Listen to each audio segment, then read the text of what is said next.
Merry Christmas, Cowboy fans. Dak Prescott hit Brandon Cooks for a touchdown on 3rd and goal from the 8 to give the Cowboys a 20-19 lead.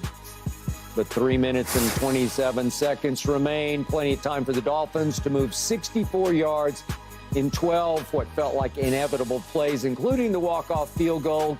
Dolphins 22, Cowboys 20. A game that mixed the emotions of Cowboy fans the world over. So much to like, but so many lumps of coal in our stockings. Defense was so solid, then so vulnerable. The offense was so unstoppable, then so flawed. In the end, to me, it just felt like we've lost our winning edge just when legit contenders are peaking and taking off. But I want to know what Playmaker thinks. Michael Irvin, were you encouraged or discouraged by 22-20? And now, Skip, it's hard for me because I'm such a positive person and all. Don't get your feet off the table. I want to hear you Put your feet down and let me finish. All right. I'm such a positive person, glass half full kind of person. Yes, you are. Now, and I must admit this.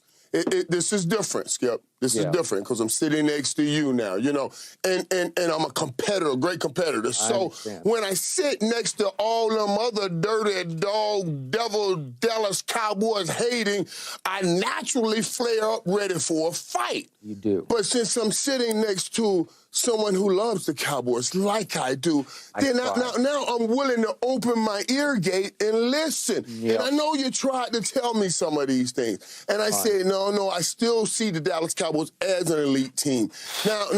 Now, yesterday, discouraged, I say discouraged. I say discouraged because this. You have to, and I said it last week, you have to conquer this demon. In this league, they don't let you take them and win anyway. You got to conquer this demon. You do. And they didn't exercise that demon. They did not. Exercise that demon. No. So now you have to see him again. You don't get rid of him. You got to go on the road. You got to play your games to get to where you want to be on the road. Now, I do think, though, Skip, is I'm discouraged with it, Key, but I can see it say, well, this is what every team is. We started this season talking about top teams in the NFC. I mean, the top teams we have in the NFC. And each have rotated on that top spot. Philly has rotated, San Fran, now Dallas, and all come and just keep rotating. In the NFC, and I still have San Fran probably out front, this is what it is. Yeah. This is what it's going to be. So I am discouraged that the Cowboys are not an elite team like I want them to be. But I'm encouraged the rest of the league, at least certainly the rest of the NFC, says anybody has a chance this year. Fair enough. All right. Keyshawn, your reaction. Because you are going on the road. That does matter, Michael. Yes. The silver lining and all that, that's cool, but you are going on the road, and you have not shown me anything, as they would say, Mr. Irving, that would make me believe that you can win on the road, okay? Think about it. I gave you a quiz against Seattle. You open book. They put 35 on you at home. That was an open book. You passed it. That's fine. Then you had the first test against Philadelphia at home. You handled business with an ailing quarterback that had knee issues. Then I say, okay, here's the big midterm for y'all. Going on the road, as I told Skip, in Buffalo, what happened? Beat down. Beat down. Beat down. Then you go to Miami, and Miami just basically had control of the game. It looked cool toward the end that I'm on the edge of my seat waiting to push send on FaceTime for you because I knew that this was going to happen. And I'm not a hating Cowboy fan. I'm a realist. And you can't figure out how to win on the road. Now you're going up against a team in Detroit here at home, which really, Detroit's not really, they already clinched, they good in the division, so. They're still playing for seed, though. Yeah, what seed are they going to really? Number one seed. I mean, they're not, Not a shot. but do they really got a real shot? or is Philadelphia in a better position to get that number 1 seed than Detroit? They're going to come in right there. Now? Yes. Right now, they are. Right now, I think right now, I don't know, Detroit wins out. Don't they win that 2nd seed? I don't believe the 2nd seed ain't as big. I believe everybody in Philly. I heard everybody in Philly's already pulling for the Cowboys, and you know it takes something special. That's why, because that's what I heard. That's what I heard on my ride over here. The 2nd seed is not as important as the 1st seed. We don't know what's going to happen to get that number 1 seed. It's not the same as when you and I played, where you had the 2 buys in this situation. Right. Skip, I think the Cowboys. But wait, Key. Let me tell you one thing I say that's different. If you haven't played a playoff game in your building in over 30 years, Detroit. Oh my God, that would be crazy. Oh well, yeah, they got a game. They already got a game in the building. But what I would say, Skip, about the Cowboys and what I saw in the game is I saw them forget about a guy who was balling in the beginning in CeeDee Lamb. All of a sudden, Mike McCarthy, for whatever reason, forgot he was on the football field. Yeah. And in my beliefs, that cost y'all the game. I agree. That cost y'all the game because they didn't. He should have had 20 targets, not 10, 20. Okay, my turn. I'm going to start from the start because the start was really, for me, the end. My team, for once, won the toss and did not defer. And I stood up in my little room and I just applauded Mike McCarthy. That's how you do this.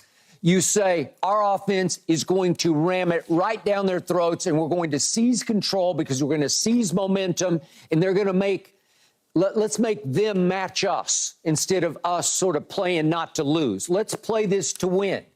And my offense goes 73 yards in 15 plays. Oh, great. And twice in that drive, we went to a sudden secret weapon, a guy who had 3 carries all year, undrafted out of North Dakota State, our fullback Hunter Lipke.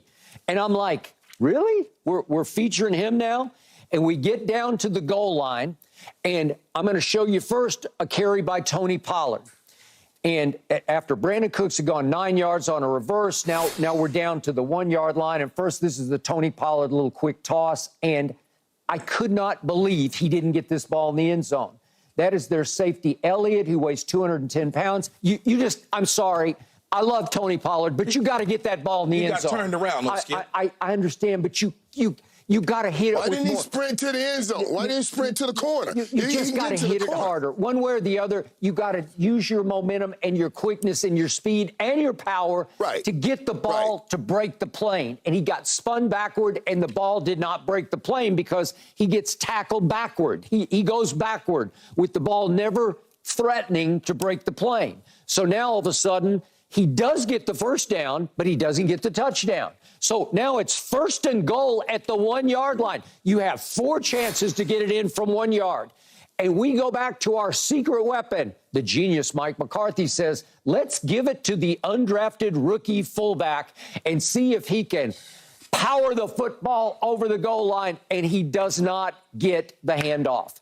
And I blame him a little more than Dak because I thought the handoff was pretty pure. I thought it was in the breadbasket. I thought... Sneak it. Okay. You got 4 tries. Sneak it, man. You got a big old quarterback. Sneak it. What are you doing? Come on. No. Hunter, this is not Moose Johnston, actually. What are we doing? What are we doing? The ball is on the ground, and I am on the ground. I'm on the floor rolling because that is 7 beautiful, precious points that you leave on the ground. And then insult to injury is we back them up into 3rd and 9 at their 3. And now little Tua has to throw it out of his end zone. And I'm thinking, safety? Can we get to him? Can we fumble him in the end zone?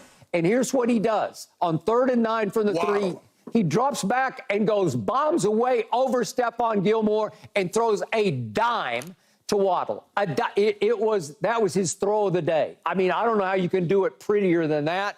And they are out of jail. And here we go the other direction. Okay, and these are the kind of plays my defense has to rise up and make one play. I just need one big, tumultuous turnover play. We created no turnovers the whole day, but we've been going on the road all year and forcing no turnovers because the only one we forced, other than the game at Carolina, in the big games on the road, we forced one turnover at San Francisco. That's it. Okay, so we're not making the play on defense on the road. Okay, so now we get the ball back. We're down 3-0. And to your point, Keyshawn, can I show you the two plays that ensued to CeeDee Lamb? This is on first down and then on second down. Let's see what happened.